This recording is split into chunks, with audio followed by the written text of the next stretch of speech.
Eric Bolling is on Geraldo Rivera's radio show. Actually, Ellie Spitzer's on at the same time. And they're going to get into a fight over Benghazi. Nothing but fun. Go. Look at it this way, Geraldo. For 237 years, the motto, the U.S. Marine, forget Marines, how about U.S. Armed Force motto is no one left behind. Leave no one behind. Leave no one under fire wanting or wondering if America was going to come back and help them.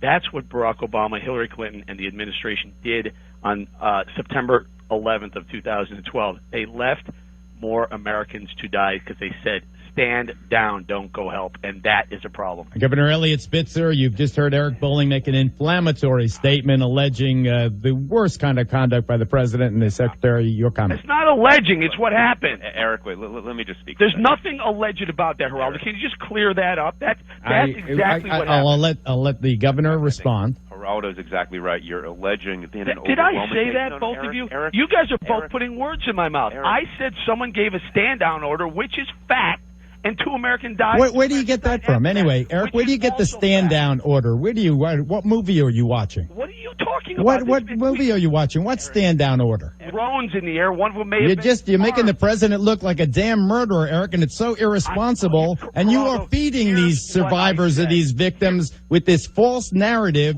so they hate the president and they accuse the president of being a murderer based on false reporting. It's outrageous. Here are the facts. At X time, 2 Americans were killed, Ambassador Stevens and Sean Smith.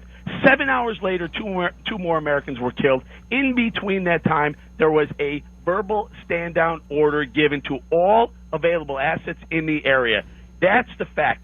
You can call them a murderer. That's not true. You made that up just now. You made that up. I made that up. Eric, have you watched the testimony? Have you listened? Have you read? The only stand-down order was the 4 guys couldn't get on the plane. But Governor Spitzer, go ahead. I just want to say, Eric, repetition doesn't give any credibility to your argument. You can say it louder. You know what, you guys? I'm not doing this because these are the facts. You guys can look them up, and I'll talk to you about it next week.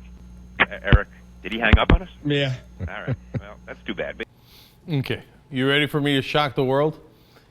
I'm a little bit more on Bolling's side. What? Okay, and I'll tell you why. Now, look, Bolling is bowling over these guys. I get it. It was a great moment when Spitzer's like, talking louder doesn't prove your point, and Bolling's like, oh, yeah, I'm going to tell you something else. Like, thank you for making Spitzer's point for him. And he hung up on him, and that's stupid, and it's to some degree an admission of defeat. But he didn't say the president was a damn murderer. They did put words in his mouth on that. It does matter how you frame something. Now, and then if you noticed, Geraldo said there was no stand-down order. You got that out of a movie, but he did slip in there that some of our guys were not allowed to board a plane. Now, that is the reality, and it was for reasons that are very understandable. There was rules about whether our guys could get on a Libyan plane. And those rules are to protect our guys, right? Now, suspending that rule under that circumstance might have made sense. Did the president give that order? Did Hillary Clinton give that order? I would be very surprised. My guess is a much lower level person said follow the rules when they should have said, hey, in this case, don't follow the rules. But to say that Eric Bolling made it up entirely, I think is inaccurate. Yes, they did not send some of our troops that could have gone in. And whether they could have made a difference is a whole different question, and there's good reporting to show that they would have showed up late. But Bolling, in a rare instance here, wasn't just totally making it up, and in a rare instance didn't go all the way over the top and call President Obama or Hillary Clinton a damn murderer, as Geraldo suggested there. So now he's an easy guy to goad because all you got to do is poke the bear a little bit, and he's like, ah! And then he hangs up. But nonetheless, yeah, Geraldo, I'm going to rule in favor of Bolling. Look, whether you agree or disagree with me, and I got Bolling in the studio, I acknowledge it, okay? But am I not the fairest man in America? J.R. Jackson. You can agree with it, but the tone is what he's saying, because this is all something that's been continuing since he said last week they've been fighting. And we know how, again, maybe I should have pulled this. But the way Eric Bolling and them talk about things, so in saying it, he goes, and they purposely didn't want to put in one of those planes so that more Americans could die. That's where Geraldo took the liberty of coming up with the conclusion that he's letting people who are already upset about people dying to say that the president and Hillary Clinton were thinking, fuck it, let some Americans die. So you have this narrative in your head. They didn't care. They just didn't care. No, that's a great point, JR. And if Geraldo had left it at that, I would totally agree with him, right?